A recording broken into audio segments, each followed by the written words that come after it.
Hello అండి, welcome to Siri spicy foods.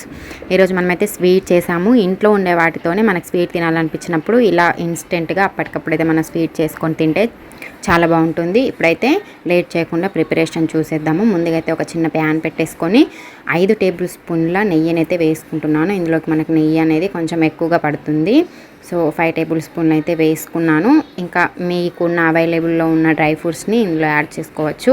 నేనైతే ఇక్కడ జీడిపప్పు, బాదం, పిస్తా, కిస్మిస్లని వీటిని యాడ్ చేశాను. మీకు ఏ డ్రై ఫ్రూట్స్ అవైలబుల్ ఉంటే అదైతే యాడ్ చేసేసుకొని ఇలా ఫ్రై చేసేసుకొని పక్కన పెట్టేసుకోండి. ఇంకొక హాఫ్ కప్పు, చిన్న కప్తో ఒక హాఫ్ కప్ అయితే నేను రవ్వని తీసుకున్నాను. బొంబాయి రవ్వ అంటారు కదా, అదైతే తీసేసుకున్నాను. ఇంకదైతే మనం ఒక 5 మినిట్స్ పాటు అయితే మినిమం 5 మినిట్స్ ఖచ్చితంగా ఫ్రై చేసుకోవాలి ఇదే నెయ్యిలో. మనకి ఇంకా మళ్ళీ నెయ్యి పోవాల్సిన అవసరం లేదు. మనం 5 టేబుల్ స్పూన్స్ వేసుకున్నాం కదా, దాంతో సరిపోతుంది. మనం ఈ నెయ్యిలోనైతే ఈ రవ్వని 5 మినిట్స్ అయితే ఫ్రై చేస్తూ ఉండాలి. మనకి ఈ రవ్వ కలర్ అన్నది మొత్తం మనకి బ్రౌన్ వచ్చేస్తుంది. అప్పటి వరకు మనం ఫ్రై చేయాలి. 5 మినిట్స్ పడుతుంది. చూడండి, ఇలా బ్రౌన్కి వచ్చేసిన తర్వాత అప్పుడైతే మనం మెల్లిగా కొన్ని వాటర్ అయితే యాడ్ చేసేసుకోవాలి.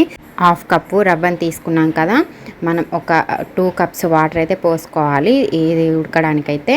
సో 2 కప్స్ వాటర్ పోసిన తర్వాత మళ్ళీ మొత్తం దగ్గరికి వచ్చే వరకు అయితే మనం ఇలా కలుపుతూ ఉడికించుకోవాలన్నమాట. చూడండి, ఇలా మొత్తం దగ్గరికి వచ్చేసింది.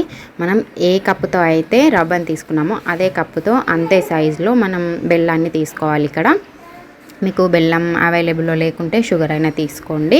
కాకపోతే బెల్లం అయితే హెల్త్కి, చిన్నపిల్లలకి అందరికీ బాగుంటుంది కాబట్టి నేను ఇక్కడ బెల్లాన్ని యూజ్ చేస్తున్నాను.